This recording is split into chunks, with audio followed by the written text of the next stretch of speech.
1차 세계대전이 끝나고 나서 독일이 패망을 하고 베르사유 조약을 맺고 군도 어마어마하게 축소되고 빚도 어마어마하게 지잖아요. 그렇죠. 결국은 2차 대전이 이 빚 때문에 생겼다라는 말이 있을 정도인데 전쟁을 치렀고 사실 2차 대전 초중반까지만 해도 독일이 정말 유럽을 석권해버린다라고 해도 과언이 아니잖아요. 그렇죠. 돈이 어디서 나서 이 준비를 한 거예요? 메포옴이라고 들어보셨어요? 그게 이제 앞자를 따온 약어인데 네. 메탈루르기시의 포르슝스게젤샤프트라는 그러니까 우리말로 직역하면 철강 연구회사. 메탈루르기시 할 때 맨 앞에 ME 그다음에 포르슝스게젤샤프트 할 때 FO로 나가거든요. 그게 하여간 실제로 존재하지도 않는 회사였어요. 유령 회사예요? 페이퍼 컴퍼니인데 오. 그걸 만들어 가지고 어음을 거기서 발행을 해요. 이제 정부가 탱크를 예를 들어서 방위산업에다가 수주를 하면 대금을 줘야 될 거 아닙니까? 네. 근데 어음을 발행을 해요. 근데 어음을 정부가 발행하는 게 아니라 매포가 발행을 하는 거예요. 개인 회사가 발행을 하는 거예요. 근데 왜 그런 해괴한 짓을 했느냐? 베르사유 조약 때문에 이제 무장을 할 수가 없었잖아요. 네네. 재무장이 불가하니까 그걸 감시하는 위원회가 있었어요. 베르사유 조약을 이행하느냐 안 하느냐. 그럼 이제 그 사람들이 와서 재무부 장부 보자 그러면은 만약에 군수산업에다가 무기 발주한 거 나오고 그러면 안 되잖아요. 그렇죠. 그러니까 매포에다가 어음을 발행하게 한 거예요. 그래가지고 매포가 발행을 하면은 일반 회사들은 예를 들면 우리 같으면 이제 한화나 뭐 이런 방위산업체가 있을 거 아닙니까? 네. 그 사람 회사들은 매포어음을 받으면 전혀 문제를 안 삼았어요.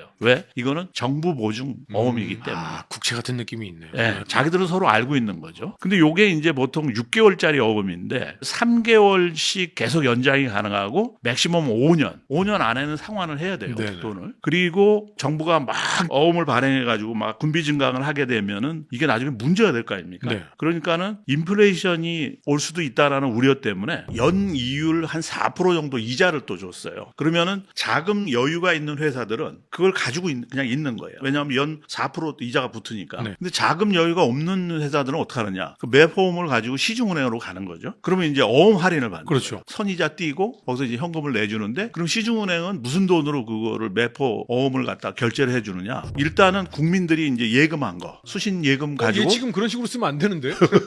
정부에서 그렇게 하라고 강요를 하는 거죠. 네. 그 다음에 또 경우에 따라서는 그게 안 될 경우는 중앙은행에서 제국은행에서 발권을 해가지고 막아주고. 근데 이제 이게 외상이잖아요. 일단. 근데 이걸 마냥 할 수는 없잖아요. 맥시멈 5년인데 34년부터 매포어음을 발행하기 시작했는데 이게 이제 38년, 9년 가게 되면 이제 만기일이 만기 도래오죠. 도래오죠. 그때 요 매포어음을 고안한 사람이 누구냐면 얄마르 샤흐트라는 사람인데 이 사람이 그때 23년 인플레이션도 자꾸 그랬던 사람이에요. 경제 전문가인데 네네. 재정 전문가. 나치 정권 때 이 사람이 다시 임용이 돼가지고 또 추진한 거죠. 근데 이제 이 샤흐트하고 히틀러하고 이제 갈등이 생겨요. 샤흐트는 이거 이렇게 하면은 23년 꼴로 납니다. 그러니까 빨리 어음 발행 그만하시고 빨리 이거 만기 도래일 이거 대비해야 됩니다. 이렇게 나오니까 히틀러는 지금 잔뜩 계획하고 있는데 이게 뭔 소리야? 그 방법은 하나가 있죠. 빨리 전쟁을 해서 상대방을 제압하고 패전국 중앙은행 갖고 털어서 채우는 수밖에 없는 거죠. 그런데 이제 38년에 전쟁은 안 했는데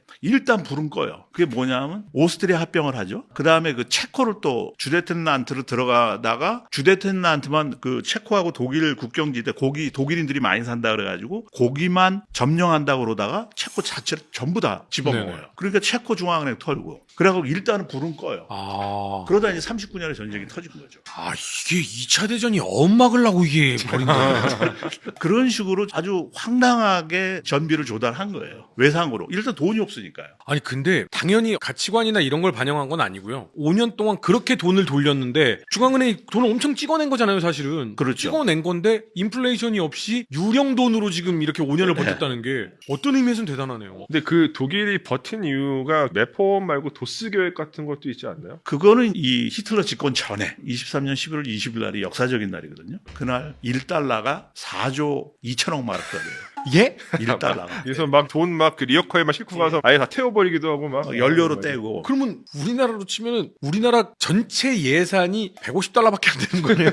근데 아무튼 그때 그 지경까지 가니까 화폐가 제대로 기능을 못할 거 아니에요. 그러니까 완전히 경제가 이제 무너져 버리고 빵 하나 살려면 뭐 돈을 그냥 마차에 데리고 가야 되니까. 그러니까 이제 화폐 가지고는 일체 거래를 안 했어요. 정부도 큰일 났다 싶어가지고 곧바로 이제 렌텐마르크라는 걸 도입을 해요. 화폐 개혁을 해요. 그 전에는 이제 제국마르크 마르크를 쓰다가 렌텐마르크는 뭐냐면 국가 소유의 국유지하고 국가 소유의 부동산 뭐 이런 거를 담보로 해가지고 근데 그것도 거짓말이었어요. 그냥 이제 뻥쳐가지고 요 렌텐마르크는 담보가 있다. 그래갖고 이제 확 화폐 개혁을 해갖고 정상적인 돈으로 만들어놨죠. 그런데 이제 그때 미국이 개입을 해요. 도스하고 그 다음에 영도 개입을 하는데 그 사람들은 월가의 금융업자들. 그러니까 이제 미국한테는 그게 기회인 거예요. 그리고 그때 이제 유명한 사건이 있었는데 영국에 케인즈가 1차 세계대전 끝나자마자 파리에 영국 재무부 장관 대변인 비스마르크 해가지고 파리에 가서 상주를 하고 있었어요. 그래갖고 베르사유 조약에서 독일한테 배상금 얘기가 막 나오는데 이 사람은 경제학자잖아요. 이게 도대체 말이 안 되는 액수를 자꾸 얘기를 하는 거예요. 400억. 골드마르크 정도가 적정하다. 감정을 가지고 할 게 아니라 실제로 장부를 보고 독일이 현실적으로 갚을 수 있는 걸 해야 되는 거 아니냐 그랬더니 거기서 막 그 프랑스 정치가들이 분노해가지고 케인즈가 제시한 액수의 10배가 넘는 액수를 때리겠다고 한 거예요. 그러니까 케인즈가 당신들끼리 얘기해라. 나는 여기 참여 안 하겠다. 사표를 내버리고 런던으로 돌아가서 책을 하나 써요. 그 책에서 이제 그걸 죄다 까발려요. 이런 황당한 짓을 한다. 그래서 거기서 유명한 예언을 해요. 전쟁 또 난다. 그런 일이 있었어요. 근데 이제 그때 케인즈 얘기가 뭐냐면 갚을 수 있는 액수를 제시를 해라. 그리고 독일 경제가 우선 살아나야지 배상금을 갚을 그렇죠, 거 그렇죠. 아니냐. 독일은 잠재력이 있는 나라잖아요. 산업화 경험도 있고. 그러니까 황금 알을 낳는 거위를 왜 배를 가르려고 하느냐.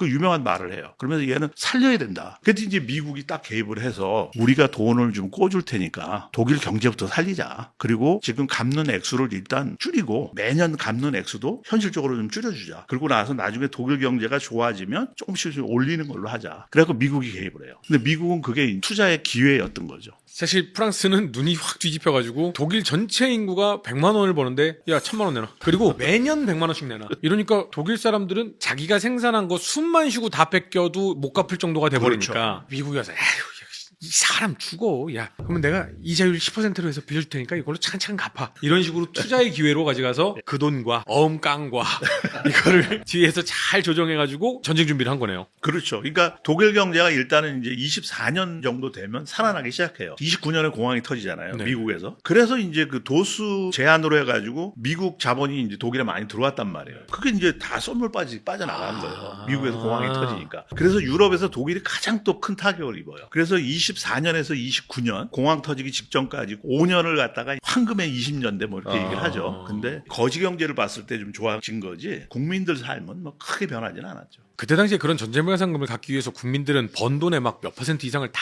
내고 이랬어야 됐어요. 그때 이제 제일 심각한 게 독일 중산층이었어요. 독일인들은 예로부터 국가에 대한 충성심이 굉장히 강한 민족이에요. 왜냐하면은 영국은 완전히 야경 국가잖아요. 그냥 밤에 도둑놈만 잡아라. 재산이 없는 사람한테는 국가가 해주는 게 아무것도 없다는 소리잖아요. 재산이 있어야 국가가 뭘 해주는 그러네요. 거잖아요. 네. 영국의 그 자유방임주의 국가관이라는 건 야경 국가거든요. 아주 작은 정부. 절대 시장에 개입하지 마라. 근데 독일은 정반대였단 말이에요. 독일은 사람이 죽고 나면은 공동묘지에 묻히잖아요. 그것까지도 국가가 컨트롤을 했어요. 이 비스마르크 때 완전히 정립이 된 거죠. 그렇죠. 네. 세계에서 최초로 3대 복지입법을 했고 비스마르크 때 국가가 뭘 해준다라는 걸 이 사람들은 옛날부터 알고 있었던 거예요. 그러니까 국가가 뭐 하자 그러면 잘 따라줘요. 열심히 따라주니까 1차 세계대전 때도 국가가 이제 전쟁하려고 하니까 돈이 없으니까 국채 발행하겠다. 그러니까 국민들이 국채를 열심히 사주는 거예요. 근데 아까 말씀드린 것처럼 1923년 11월 20일 날 4조 2천억 마르크가 돼버리니까 하루아침에 있는 재산이 다 빵원이 돼버린 거네요. 현금 또는 국채로 재산들을 갖고 있었는데 하루아침에 날아가 버린 거예요. 근데 그러면 국가는 왕정 때 국가가 아니죠. 바이마르 공화정이에요. 네. 그러니까 바이마르 공화정에 대한 분노가 말도 못했죠. 이거는 국가도 아니다. 그리고 생전 처음 그런 국가를 본 거예요. 옛날에 국가는 뭘 해줬는데 이러면 국가는 내 재산을 약탈해가는 거예요. 그렇죠. 그리고 거기서 이제 후고 슈티네스라는 대표적인 인물이 기업가인데요. 11월 달 최고로 찍었을 때 그 전에 계속 인플레이션이 심할 거라는 걸 예측을 한 거예요. 기업가니까 돈을 마구 빌려요. 마구 빌려갖고 기업을 막 사들여요. 자산을 사는구나. 네. 막 사들인 다음에 인플레이션이 천장을 쳤을 때 갚아버리는 거죠. 그럼 뭐 15페니의 회사 하나 인수하고 막 이러는 거예요. 또 그런 자도 있었어요. 근데 지금 말씀하시는 거 들으니까 신기한 부분이 그러니까 독일은 사실 굉장히 통일이 늦었잖아요. 상대적으로. 네. 소위 말하는 근대 국가가 늦게 수립이 됐는데 근데 오히려 뭐 영국이나 프랑스보다 국민들의 국가에 대한 신뢰도나 충성도가 더 높았다는 게 왜냐면 이게 전통적으로 보면은 각 지역이 되게 색채가 강했었던 지역인데 국가 이데올로기에 되게 쉽게 적응했다는 게 재미있는 모습인 것 같은데. 그때 한 25개 국가가 있었거든요. 통일되기 전에. 그러다 보니까 이 색깔도 많이 다르죠. 중요한 거는 이제 프로이센이 통일을 했어요. 근데 뭔가 해주는 국가라는 게 바로 프로이센의 국가였어요. 그러니까는 다른 나라에 살던 독일인들 통일되고 나니까 이제 프로이센식으로 모든 게 바뀌어버리잖아요. 그러니까 이제 국가에 대해서 절대적으로 충성을 보인 거죠. 신뢰를 한 거죠. 역시 국가에 대한 신뢰도를 높이기 위해서 국가가 해주는 게 있어야 된다. 있어요. 근데 그거를 받아서 할 수 있는 게 국가가 위기에 닥쳤을 때나 국민들한테 뭔가를 요구할 때 당당하게 요구할 수 있고 국민들도 내가 저 국가를 지켜야 앞으로도 대대손손 국가가 우리를 지켜줄 거야라는 믿음이 있는 거에서 애국심이 나오는 거겠죠. 근데 그것도 조심해야 되는 게 국가가 늘 그런 국가가 아니라는 거. 독일이 그렇죠. 아주 네. 좋은 예죠. 똑같은 게 바로 소련 망할 때 평생 연금을 쌓아뒀는데 루블이 소련 막판에는 0.5루블이 1달러였거든요. 그것이 지금은 얼마냐면은 약 7만 지금 화폐 개혁했거든요. 그러니까 한 10년 사이에 모든 연금이 휘주하게 됐어요. 소련 동안에는 거의 완벽하게 먹고 살게 해줬는데 모든 연금을 날려버리고 그 사이에 이제 유태인들이 똑같은 방법으로 싸게 그렇죠. 싸게 대표적인 게 저기 첼시 구단주 그 아브라모비치가 바로 그런 식으로 부를 엄청 이 사람이 20대 때 다 그걸 쌓아버렸죠. 그러니까 이게 항상 국가가 뭘 해주다가 그게 잘 안 되면은 시민들의 분노가 되게 격화되는 경우들이 많이 있는 것 같은데 현대 이집트 같은 경우도 사실 2011년에 혁명이 있었잖아요. 아랍이브 혁명이. 가장 중요한 기폭제가 된 게 이집트 공화국이 수립된 이후로 정부에서 사실 이집트도 복지가 꽤 괜찮은 국가거든요. 물론 이제 국가 역량이 높지 않기 때문에 복지의 퀄리티가 아주 좋지는 않지만 근데 그 중에서 이집트인들이 먹는 그 아이시라고 하는 빵이 있어요. 이거를 국가에서 서민층들한테는 거의 무료로 배급을 합니다. 근데 그게 2010년 지나면 좀 끊겨요. 처음에 이제 빵 달라는 시위가 이제 그 아랍의 혁명의 기폭제가 된 거죠. 그게 왜냐면 이제 2009년 10년에 우크라이나 흉년이 됐잖아요. 그러니까 밀가루 값이 오른 거예요. 이집트도 그렇고 많은 중동 국가들이 보조금을 지급을 해가지고 국제 시세에서 예를 들면 1kg에 2달러라면 그거를 2달러를 사와가지고 팔아야지 정상인데 그렇죠. 그걸 사와서 더 싸게 하니까 당연히 국가는 보조금이 많이 들어가니까 부담이 커지잖아요. 그러니까 보조금을 못 늘려주니까 빵값이 오르는 거고 3개 먹을 거 1개 먹고 그러니까 화가 나잖아요. 중동 지역에서 밀가루가 주식인 나라들이 다 그랬었고요. 이란은 이제 뭐가 또 문제가 됐었냐면 유류 보조금. 휘발유를 팔 때는 국민들한테 그 가격에 팔 수 없으니까 싸게 준 거예요. 근데 이게 국가 부담이 너무 크거든요. 그래서 이제 보조금을 깎으니까 나라가 그렇게 해준다는 건 생각 못하고 내가 1리터에 네. 예를 들면 30원에 사는 걸로 50원에 산 다음에 열받는 거죠. 근데 이래서 정말 조심해야 되는 게 처음에 주기 시작하는 거는 그때 당시의 상황이 좋으니까 뭐 나쁘지 않으니까 할 수 있는데 이걸 줄이는 순간 어떤 일이 일어나는지는 역사상으로 정말 많이 증명이 돼 있기 때문에 중요한 내용이 아닐까. 그리고